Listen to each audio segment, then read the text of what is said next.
raadiyoo sagalee walabummaa Oromiyaati. Raadiyoon sagalee walabummaa Oromiyaa karaa marsariitii independent oromiyaa.org torbanitti yeroo lama kan isiniif dhiyaatu amma jalqaba. Raadiyoon sagalee walabummaa Oromiyaa akeeka qabsoo kan saba Oromoo bilisaaf biyya Oromoo walab sirna dimokiraasii faqaan bulu deebisanii gadi dhaabuuf godhamu deeggara. Akeeka qabsoo kana babal'isuufis hojjeta. Birmadummaan Oromoo dafqa dhiigaaf lafee ilmaan Oromoon dhugooma jedhee amana. Dhaggeeffattoota isaas wareegama qaalii kanaaf kakaasuuf carraaqa. Kun raadiyoo sagalee walabummaa Oromiyaati.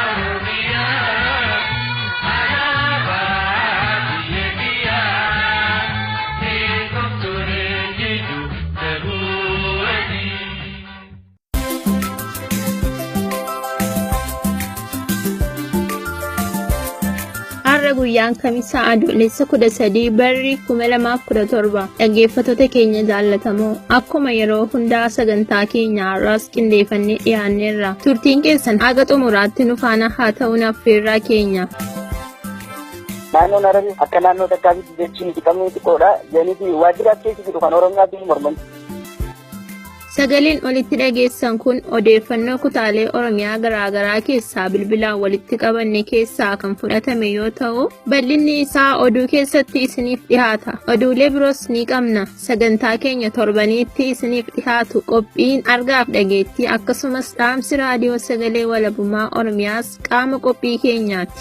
Nagaas hin daganne dhaggeeffattoota keenya harka fuune hashamaa. Sagantaa keenya oduu har'aa gurra isin buusuun jalqabna. Keessummeessuun kan isin waliin turtu Falmattuu Lammiiti. Dhiyaadhaa. Ashamaa harka fuune dhaggeeffattoota keenya kabajamu kan oduu isin dhageessisu ani Sabaloo Hadiya.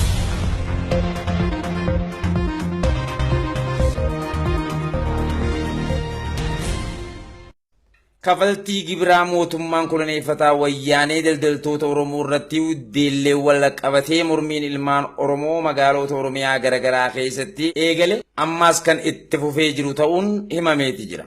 Godina Harargee Bahaa Aanaa Meettaa magaalaa Calanqoo keessatti kafaltii daldaltoota irratti fe'ame kana mormuun jiraattonni magaalaa Calanqoo wiixata dabre hiriira ba'uun mormii isaanii dhageessisaa ooluun dhagayameeti jira. Hiriira jiraattonni magaalaa Calanqoo gaggeessan humna afaan qawween cabsuuf kan itti bobbaafaman tikoonni mootummaa koloneeffataa wayyaanee jiraattoota magaalaa Calanqoo dararaa kan jiran ta'us odeeffannoon garasii harkanne ni addeessa.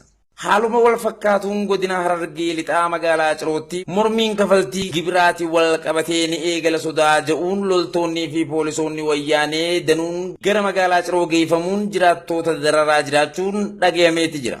Daldaltoonni godina Harargee lixaa danuun kafaltiin gibira mootummaa koloneeffataa wayyaaneetiin irratti murame meeshaa isaan suuqii keessaa qabanii ol waan ta'eef kafaltii jaame kana baasuurra suuqii cufanii galuu waan salphatuuf yeroo ammaatti suuqii guutumaan guututti cuccufanii hojii dhaabanii jiraatuun dhagayameeti jira.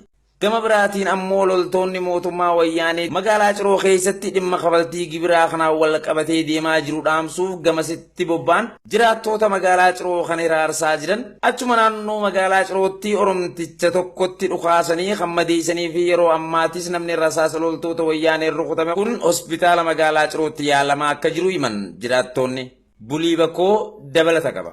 Godina Harargee lixaa magaalaa Ciroo keessatti daldaltoonni hojii daldalaa irratti bobba'anii jiraatan irratti gibira humnaa olii akka kafalanii mootummaan dirqamsiisaa jiru mormuun daldaltootaa fi uummanni magaalaa Ciroo mormii guddaa gaggeessaa oolan. Haaluma kanaan magaalaa Ciroo keessatti mormii gaggeeffame kanaan humnoonni waraana mootummaa wayyaanee hiriirtota irratti dhukaasa banuun namni tokko rasaasaan rukutame hospitaala Cirootti yaalamaa kan jiru yoo ta'u, gibira humnaa olii mootummaan uummatatti fide kun namni tokko kan inni itti daldalee jiraatu qabeenyi isaa 10,000 yoo ta'e kan gibira mootummaan itti fides sanaan qixa ta'utti kan mufatan namoonni hedduunis waraqaa hayyama hojii mootummaaf deebisaa jiraachuu fi haalli nageenyaa akkaan hammaataa ta'u akkasuma hojiin daldalaa dhaabatee jira kan jedhu jiraataa godina Harargee lixaa magaalaa Ciroo irraa raadiyoo sagalee walabummaa Oromiyaaf himu kana. magaalaa Ciroo gootee deemee kanatti ta'ee fuduraan guddina fayyada jechuudha. Shimoota xixiqqoo jiran tokko jiru. Kanneen dulleen sun haguugeen ta'e jechuudha. Maallaqni isaanii yoo seentee meeshaa suuqirraa herreege qarshii kuma har'aa kana guutuu isaanii qarshii kuma torba irratti qaban. Uummatni dhimma mootummaan itti baase kanaa wal qabatee mormii dhageessisee namni rasaasaan dhaamee waan jedhu tokkotu jira meessa kana bal'inaan osoo nu ibsite. Mukaan magaalaa Ciroo sana karaa arba akka biraa deemu ganda karaa baadiyyaatti bakka socho'ee jedhamti. Mukaan karaa qilleensa sanatti rasaasaan dhaame soodaan magaalaa Ciroo sana jira. Hospitaala dhaqeetu nama ilaalee jiraa deemu malee waan kana akkana jee namallee hin gaafanne. Garuu hawaasni dandeenye lafa tajaajilan kanatti deemaa oolee waraqaa qabatanii achiiwwan gidduu achi warafaa namni jijjiiruu qaba tajaajilan hojjetan inni jira. Hanga isaan itti jal'aa hundi galee xiyyaa oolee qe'ee irraanii turnaa jira. Waraqaa hunda jechuun. Kun kanaan osoo jiruu godina Shawaa Lixaa keessatti gatiin gibiraa kan kanaan dura baafamaa ture irratti dachaa lamaa oliin kan dabalame ta'uun gabaafameeti jira. Daldaltoonni fi qotatee bultoonni godina Shawaa Lixaa keessatti argaman gibira humnaan ol irratti fe'ame kana mormuun waajjiroota dhimmi ilaallatutti iyyannoo galfatanillee deebisaa kana hin argatin ta'uu fi gara fuula duraattis haalli kun akkanaan kan itti fufu taanaan mormii dirreetiif qophaa'oo ta'uu kan himan jiraattoota godina Shawaa Lixaati. Xiiqii dhugaasaatu dabalata qaba. Mootummaan koloneeffataa wayyaanee warraaqsa walabummaa Oromiyaa fi bilisummaa mataasaa dhugoomfatuuf uummanni Oromoo finiinsaa jiru laamsheessuuf jecha shiroota danuu xaxaa turuun akkuma yaadatamu yeroo ammaattis ammoo daldaltoota Oromoo dinagdeen kuffisuuf jecha kaffaltii gibiraa humnaan olii irratti fe'uun kaffalchiisuufis dirqisiisaa kan jiru. Kaffaltiin gibiraa marsaa alanaa kunis akka aanota godina Shawaa Lixaatti kan kanaan dura kaffalamaa ture irratti dachaa lamaan ol guddachuu kan raadiyoo sagalee walabummaa Oromiyaatti himan jiraataan aanaa Shukutee kaffaltii ammeenyaa irratti murame kanaafis furmaatni akka kennamuuf iyyannoo galfatanillee ilaa ammaatti furmaata akkan kennaminiif kaasuun qotatee bultoonni, daldaltoonnii fi jiraattonni godina Shawaa Lixaa guutuun yookaan haalli kun kan hin jijjiiramne ta'e dirreetti ba'uun mormii geggeessuuf qophii tahuu haala kanaan raadiyoo sagalee walabummaa Oromiyaatti himuun dubbii isaanii haansan.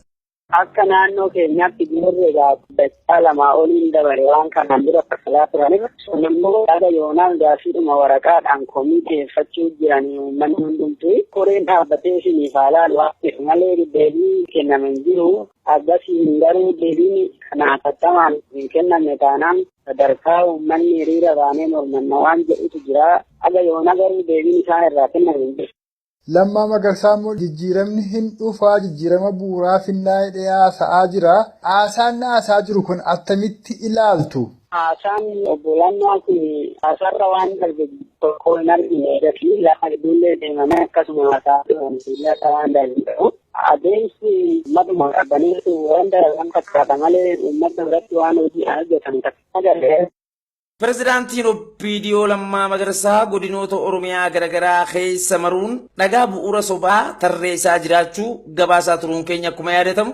Torbee dabrees godina Harargee bahaa magaalaa Harar keessatti galma afran qalloo fi humbannaa ijaarre jechuun dhagaan bu'uuraa Lammaa Magarsaatiin kaa'ame waajjira qonnaa godina Harargee bahaa magaalaa Harar keessatti argamu keessa taa'uun gabaafameeti jira. Dhagaan bu'uuraa kunis kan inni waajjira qonnaa keessa dhaabameef bakka duraan akeekame sabni adaree waan dhoorkateef Lammaa Magarsaa waajjira qonnaa keessa dhagaa dhaabee of duuba deebi'uu odeeffannoo gamasii arganneen beekuun danda'ameeti jira.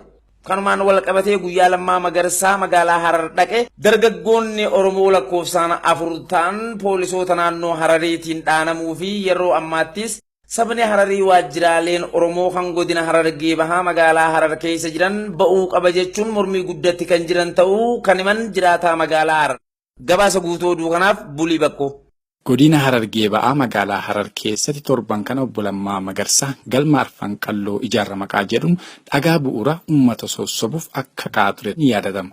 Haa ta'u malee bakka itti galmi sun ni ijaarama jedhame kan mootummaan Hararii harkaa qabudha. Wayita mootummaan Harar obbo Lammaa Magarsaa dhorkatutti isaanis waajjira qonnaa naannoo Oromiyaa keessa kaa'anii deeman. Kun ammoo dhugaa irraa waan fagaateedha. Ummatichaaf yaadanii osoo hin taane sochii ummatichaa dhabsiisuuf kan adeemsa tolfatanii deemaa jiran obbo Lammaa Magarsaa irratti yaada isaanii uummanni hubatee jiraachuun dhaga'ameera. Haaluma kanaan yerootti obbo Lammaa Magarsaa magaala Harar dhufetti Uummanni ba'ee dhiichaa tures jaalala obbo Lammaa Magarsaaf qabu yookiin simannaa obbo Lammaa Magarsaaf godhee osoo hin taane kana dura mootummaan Hararii waajjiroonni mootummaa naannoo Oromiyaa magaala Harar keessaa ba'uu qaba waan jechaa turaniif magaalli Hararis kan Oromoo ta'uu uummatichi waan dubbachaa tureef Oromoota hin fedhan. Nutis carraa obbo Lammaa Magarsaa kanatti fayyadamuun Harariin keenya, Finfinneen keenya, Oromiyaan keenya jechuun sagalee keenya dhageessifachaa turre malee jaalala obbo Lammaa Magarsaaf jennee miti. Shira isaanii uummati beekee jira.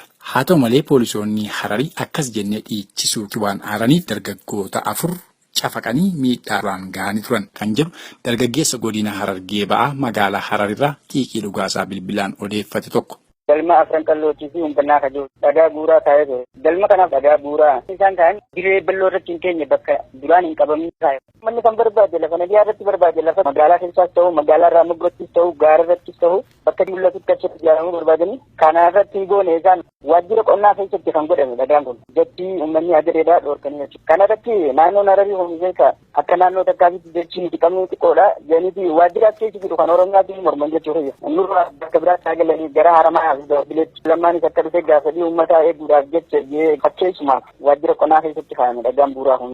Egaa gaafuma Lammaa Magarsaa dhufe kan ammoo namni gariin warra Lammaa faarsutu ture warri kun namoota wayyaaniin yookaan oppiidiyoon dursitee qopheessiteetu faarsaa ture waan jedhaatu jira. Gammi biraan ammoo hattuu yeroo jedhantu jira yeroo Lammaa Magarsaa magaalaa Harar seene mee isin akka jiraata magaalaa Hararitti waan kanarraa maal quba qabdu laata?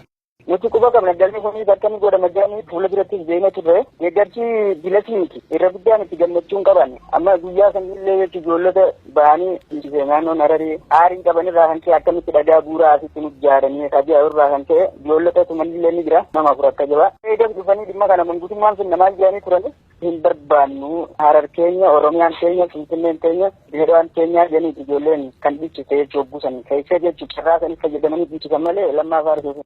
Dhumarrattis daandiileen konkolaataa aanotaa fi magaalota Oromiyaa keessa kallattii maraan qaxxaamuran yeroo ammaatti suphamuu dhabuu wal qabatee deemsa konkolaataa danquun imaltoota rakkoo guddaaf saaxilaa jiraachuun gabaafameeti jira.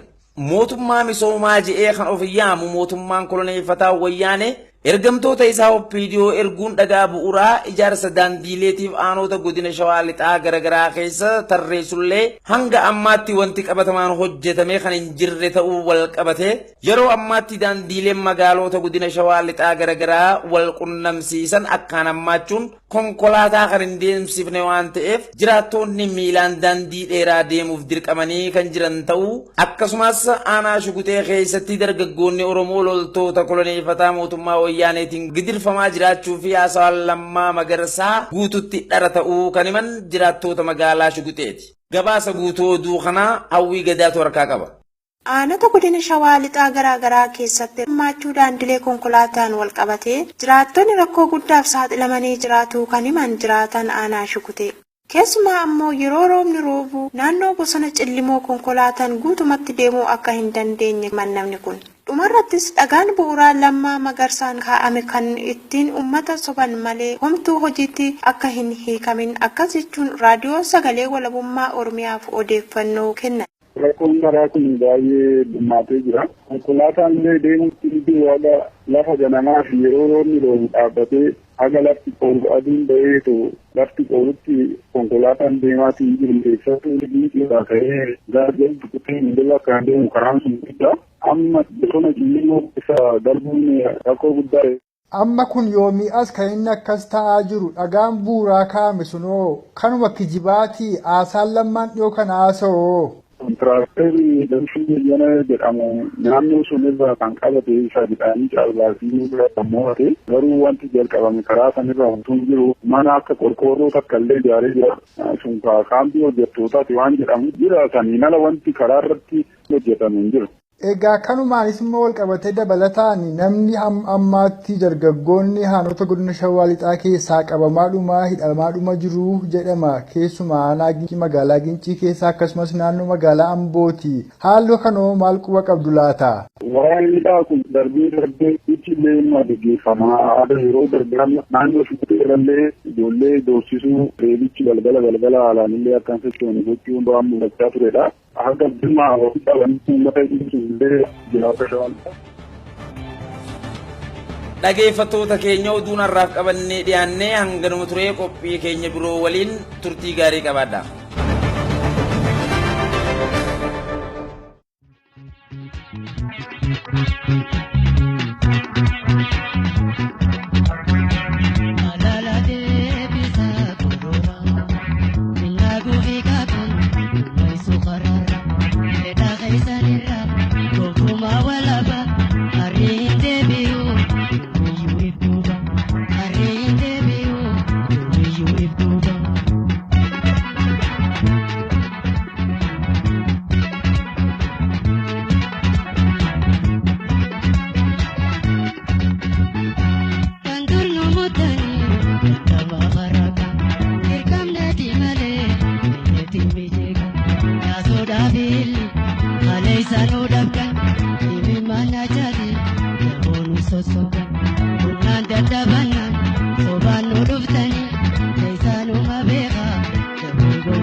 Turtiin faana qabaachaa jirtanitti akka bohaartan abdii qabna dhaggeeffattoota keenya kabajamoo. Mee amma walleedhuma jalqabne kana waliin dhaggeeffachaa sagantaa keenya itti aanu qophii argaaf dhageettiitti dabarra. Argaaf dhageettii har'aas kan isiniif dhiheessu Xiiqii Dhugaasaati. Ammallee dhiyaadhaa.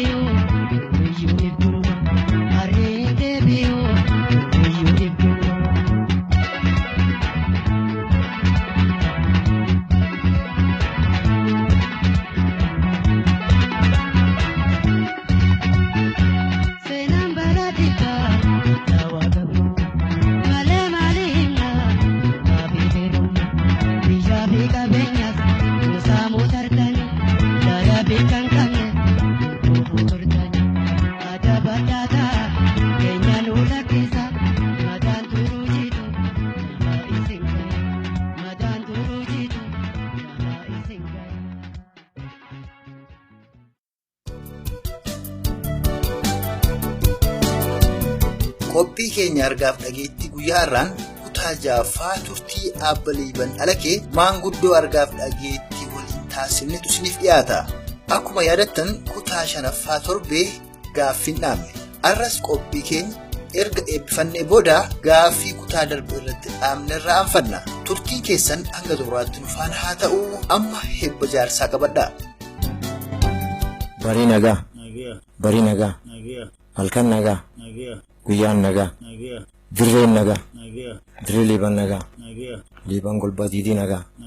Baddaan sadeen nagaa. Tulaan sallan nagaa. Areer gooroon nagaa. Gooroo yaa nagaa. Liiban ilattuun nagaa. Latii saanamaa nagaa. Saakuu saakkeen nagaa. Waasoo galaanii nagaa.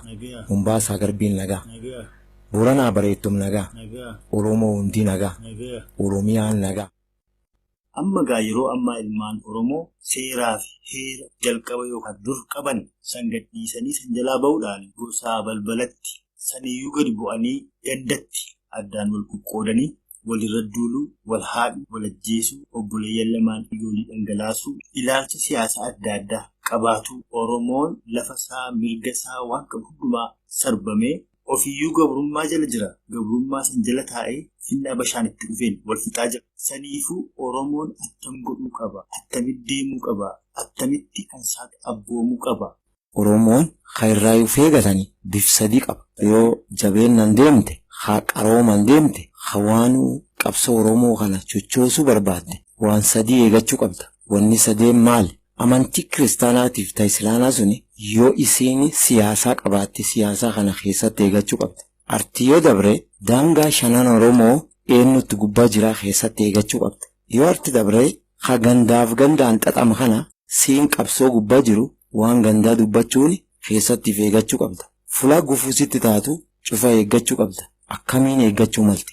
Jecha duraan dursine irratti ollu mukaa aduu harkin kennee wa sodaadha. Ollaa waltammaatu gargarii badaa sodaadha. Lafa mukinuun jirre qoraatti illee sodaadha. Qoraan jajjabaatte qaroo ofirratti sodaadha jedha. Kan akka qaroomatti diiddee arma irratti waan sodaattu beette waan hin sodaanne beette. Akkami fakkeenya tokkisanii kenna. Fakkeenya an kennu lafa Oromiyaa irratti finna bashaatiin dhuffamne dhossaa sun jalaa ba'uu fi baqanne yoo baqannu daangaa abbaa tokkoo taakkina. Daangaa sun yoo taakkine nama dhibii jalgalla. Namni dhibii nu jalgalle warra akka UN kan jalgalla. Mangistii dhibii jalgalla. Kan jalgalle akka keenyaafa jalgalla. Amma jechuun Oromoon waan deemti cufirraa qaroomuunis gufuu gufattuu si eegachiisa.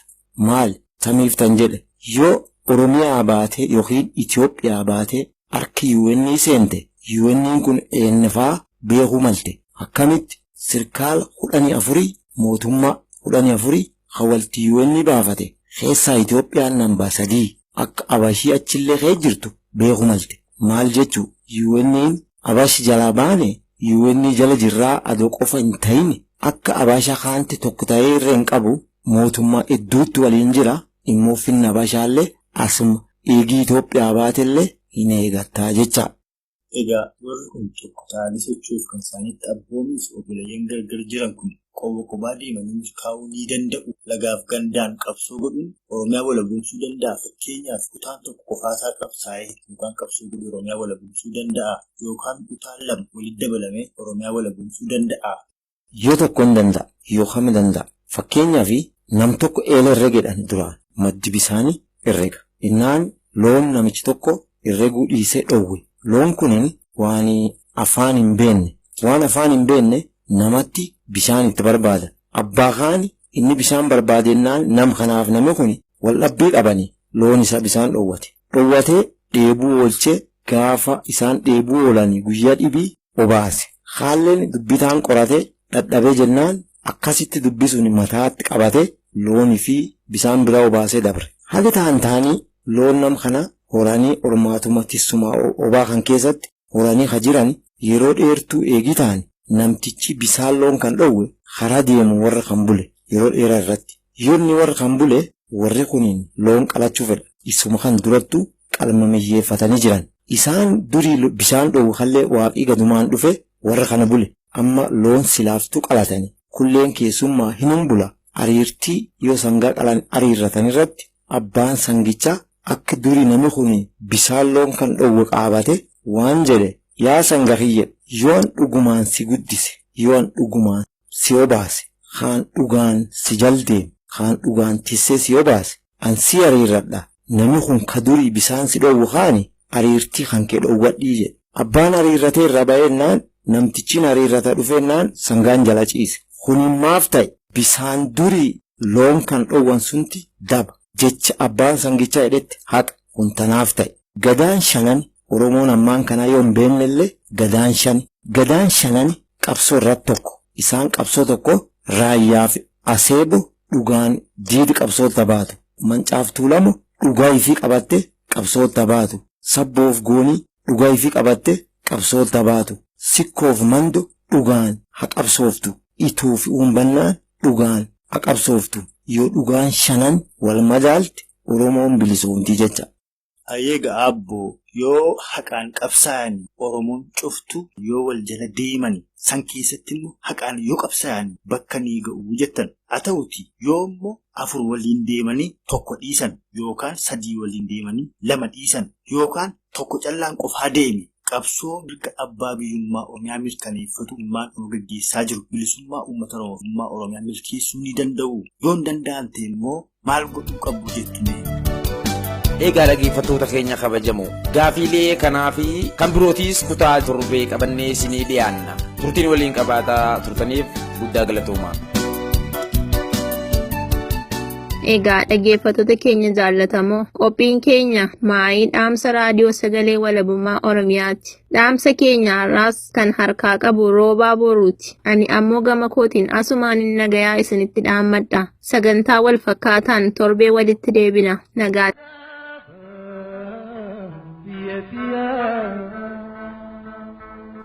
Addunyaa kamuu keessatti dhaabonni siyaasaa marti adeemsa siyaasaa of danda'e qabaachuun isaanii beekamaadha. Keessattuu gaafa fuulduree deemsa isaaniitti gochoonni gufuu ta'an mudatu mala ittiin if eewwalanis ta'e tooftaa kufaatii jalaa baraaramuuf ittiin mala dhaahatan danuutu jira. Haaluma kanaan adeemsi warraaqsa Oromoos afaan martuu siyaasaa keessaa fi ala dhabee hooggantoota jaarmiyootaa bolola dinagdee teessumaa fi ergama addaa qaban raasaa jiraachuun dhugaa baroota dhiyoo irra deddeebiin mul'achaa jirudha. Kan dhiibbaa fi fedhiin biyyarraa gad ba'e tarsiimoo waraanaa achi aansee yoo dhiiga keessa jireenya barbaaddatu kan biyya jiru ammoo bara mootummaa isaa achi ibsuuf dhagaa guuruun waltumsa tapha siyaasaa godhatanii mul'atu. Kun haaraa ta'e kan amma mul'ate utuu hin taane faatii koloneeffattoota mootummaa Habashaa waliin ganama irraa eegalanii darbaa dabarsaan kan har'aan ga'anidha.